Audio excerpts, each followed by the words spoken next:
இப்போ நம்மக்கிட்ட எம்ப்ளாயீஸ் அப்படின்னு சொல்லி ஒரு டேபிள் இருக்குது. அதில் நிறைய எம்ப்ளாயீஸோட டிபார்ட்மெண்ட் நேம், ரீஜியன், அப்புறம் சேலரி கொடுத்துருக்காங்க. இப்போ நம்மளுடைய ப்ராப்ளம் ஸ்டேட்மெண்ட் என்னென்னா, get the departments which has highest average salary in each region. அதாவது இப்போ ஆவரேஜ் சேலரி டிபார்ட்மெண்ட் வைஸ்ன்னு பார்த்தீங்கன்னா, இந்த இப்போ ஃபார் எக்ஸாம்பிள் இன்ஜினியரிங் நார்த்தில் பார்த்தீங்கன்னா 2 என்ட்ரி இருக்குது, அதாவது 2 எம்ப்ளாயீஸ் இருக்காங்க. அதேமாதிரி சேல்ஸ்ன்னு பார்த்தீங்கன்னா 2 என்ட்ரிஸ் இருக்காங்க. ஸோ டிபார்ட்மெண்ட்டோடைய highest average salary in each region அப்படின்னா, இந்த ரீஜன் வைஸில் இருக்க சேலரிஸை ஃபஸ்ட்டு ஆவரேஜ் பண்ணணும். ஃபார் எக்ஸாம்பிள் 75, 80 இது ரெண்டையும் ஆவரேஜ் பண்ணணும். 90, 85 இது ரெண்டையும் ஆவரேஜ் பண்ணணும். அப்புறம் இது மார்க்கெட்டிங்கில் வந்து ஒன்று தான் இருக்குது. ஸோ 78 தான் ஆவரேஜ். ஃபினான்ஸ் சவுத்தில் பார்த்தீங்கன்னா 70, 71 இது ரெண்டு ஆவரேஜ். ஸோ இப்படி ஆவரேஜ் பண்ணி ஃபைனலாக அந்த ஆவரேஜில் எந்த டிபார்ட்மெண்ட் வந்து ரீஜன் வைஸ் ஹையஸ்ட்டில் இருக்குது அப்படிங்கிறத பிரிண்ட் பண்ணணும்.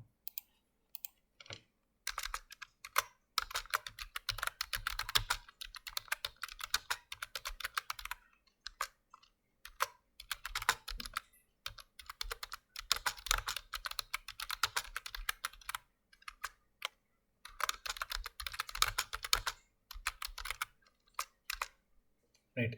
இப்போ ஃபஸ்ட்டு நமக்கு வந்து ஆவரேஜ் சேலரி வேணும். ஸோ எனக்கு வந்து எம்ப்ளாயி டீட்டெயில்ஸ் தேவையில்லை, டிபார்ட்மெண்ட்டு, ரீஜன். இந்த ஃபார் எக்ஸாம்பிள் இன்ஜினியரிங் நார்த்துனா அதோடைய ஆவரேஜ் வேணும்.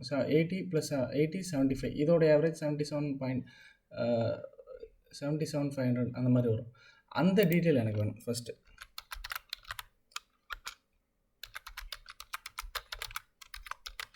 Department name, region,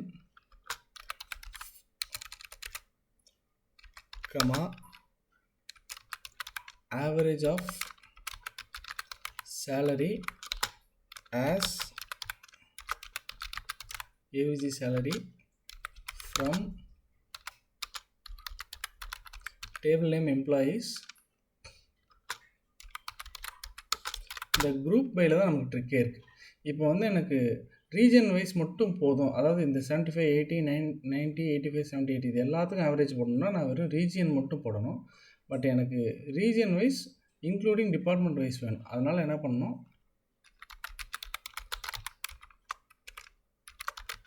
department name, region. So 2 காலம் வச்சு குரூப் பை பண்ணுறோம். இப்போ பார்த்தீங்கன்னா இந்த இன்ஜினியரிங் நார்த்துன்னு பார்த்துக்கோங்க, இது எக்ஸாம்பிளாக எடுத்துக்கலாம். இன்ஜினியரிங் நார்த்துன்னு பார்த்தீங்கன்னா 75க்கும் 80க்கும் ஆவரேஜ் கண்டுபிடிச்சி எனக்கு வேல்யூ கொடுத்துருச்சு. அதே மாதிரி ஃபார் எக்ஸாம்பிள் இன்னொன்று எடுத்துக்கிட்டோம்னா ஃபினான்ஸ் சவுத்துன்னு எடுத்துக்கலாம். 7500, அதாவது 70க்கும் 71க்கும் ஆவரேஜ். இப்போ எனக்கு டிபார்ட்மெண்ட், ஒவ்வொரு டிபார்ட்மெண்ட் அந்த ரீஜன் வைஸில் இருக்க ஆவரேஜ் சேலரி கிடச்சிருச்சு. இப்போ அடுத்தது எனக்கு என்ன வேணும்னா, ஸோ இப்போ வந்து நமக்கு வந்து ரீஜன் வைஸ் டிபார்ட்மெண்ட்டில் ஆவரேஜ் சேலரி கிடச்சிருச்சு. இப்போ இந்த ஃபார் எக்ஸாம்பிள் இதை வந்து ஆர்டர் பை போட்டுரும்.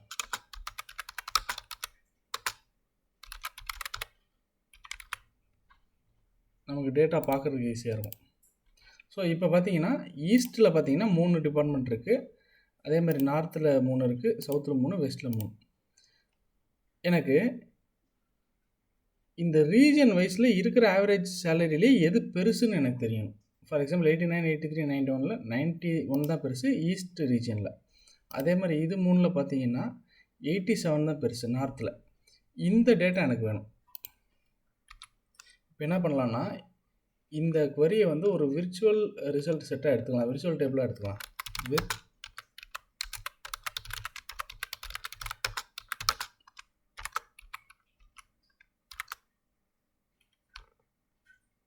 அண்டர்ஸ்டாண்டிங்காக மல்டிபிள் லைன்ஸ் கொண்டு போயிடலாம்.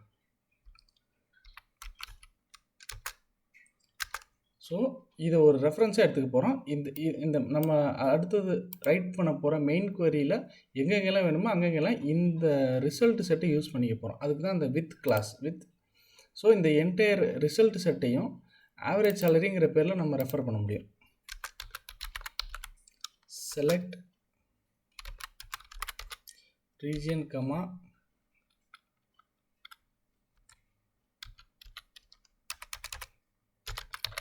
max of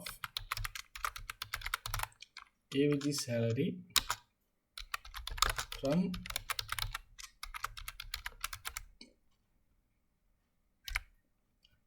average salary. இப்போ இந்த ரீஜனில் ஃபார் எக்ஸாம்பிள் இப்போ ஈஸ்ட்னு எடுத்துக்கிட்டால் இந்த ஈஸ்ட்டில் வந்து எனக்கு மேக்ஸிமம் எதுன்னு வேணும் அப்படின்னு கண்டுபிடிக்கணும்னா நான் இப்போ வந்து இதை ரீஜன் வைஸ் குரூப் பண்ணி ஆகணும்.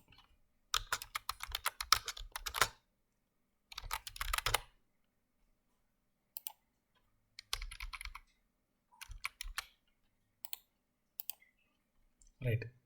இப்போ எனக்கு ஃபஸ்ட்டு எனக்கு என்ன கிடச்சிது, இந்த இதில் வந்து டிபார்ட்மெண்ட் ரீஜன் வைஸில் ஆவரேஜ் சேலரி கிடச்சிது.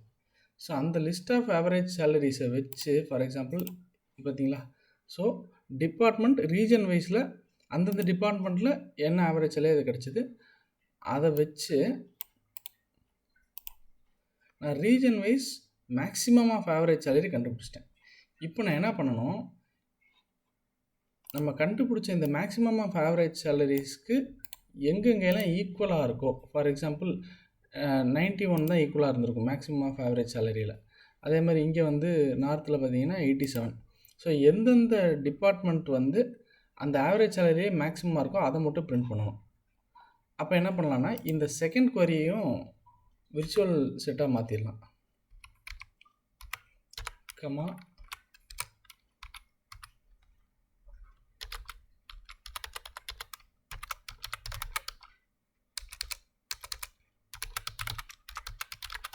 மேக்ஸிமம் ஆவரேஜ் சேலரி ஆஸ், ஏன்னா அந்த விர்ச்சுவல் டேபிளை ரெஃபர் பண்ணுறதுக்கு நமக்கு ஒரு நேம் வேணும். அந்த நேம் தான் இந்த maximum average salary.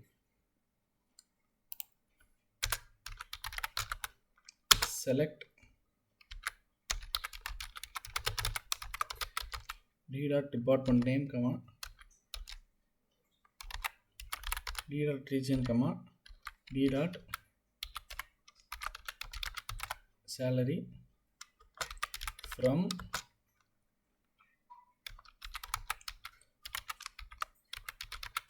average salary space d.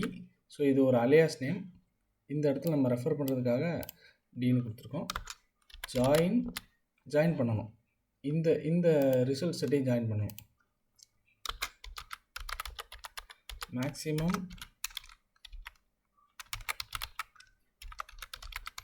maximum average salary as E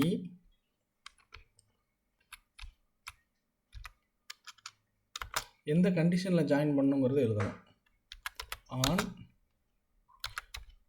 ரீஜனை வச்சு தான் ஜாயின் பண்ணணும்.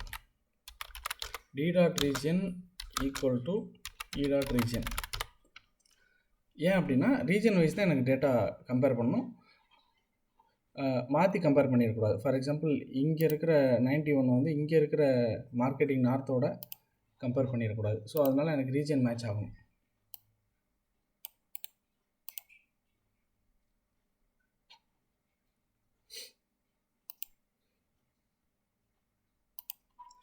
ஒரு காலம் எக்ஸ்ட்ரா ஆட் பண்ணிக்கலாம். E டாட்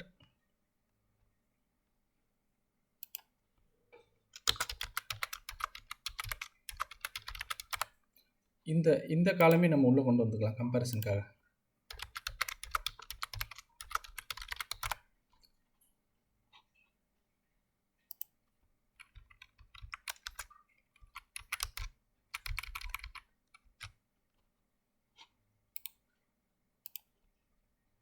ஸோ நம்ம ஸ்டெப் பை ஸ்டெப்பாக என்ன பண்ணோன்னா ஃபஸ்ட்டு வந்து ஆவரேஜ் சேலரி கண்டுபிடிச்சோம், அதை வச்சு மேக்ஸிமம் ஆவரேஜ் சேலரி கண்டுபிடிச்சோம். இப்போ என்ன பண்ணோம், இந்த ஆவரேஜ் சேலரி டேபிளையும் இது வரைக்கும் ஃபஸ்ட்டு 3 காலம் இந்த மேக்ஸிமம் ஆவரேஜ் சேலரி அந்தந்த குரூப் ரீஜன் வைஸில் இருக்க மேக்ஸிமம் ஆவரேஜ் சேலரியும் ஜாயின் query யூஸ் பண்ணி ஒரே டேபிளாக கொண்டு வந்துட்டோம். இப்போ நமக்கு ஆக்சுவலாக வேலை வந்து ரொம்ப சிம்பிளாகிடுச்சு. எந்த ரெக்கார்ட்ஸில் average salary maximum average salary ஈக்குவலாக இருக்கோ அதை மட்டும் பிரிண்ட் பண்ணிட்டோம்னா நம்ம கேட்ட department which has highest average salary in each region கிடச்சிடும். D dot AVG salary equal to E dot maximum average salary.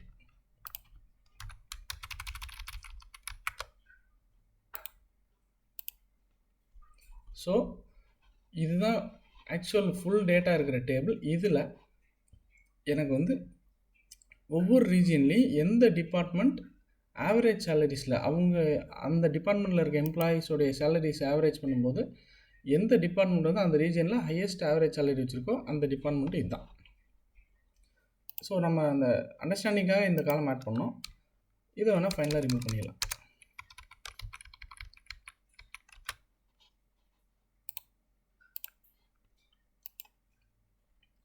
So இதுதான் ஃபைனல் அவுட்புட்.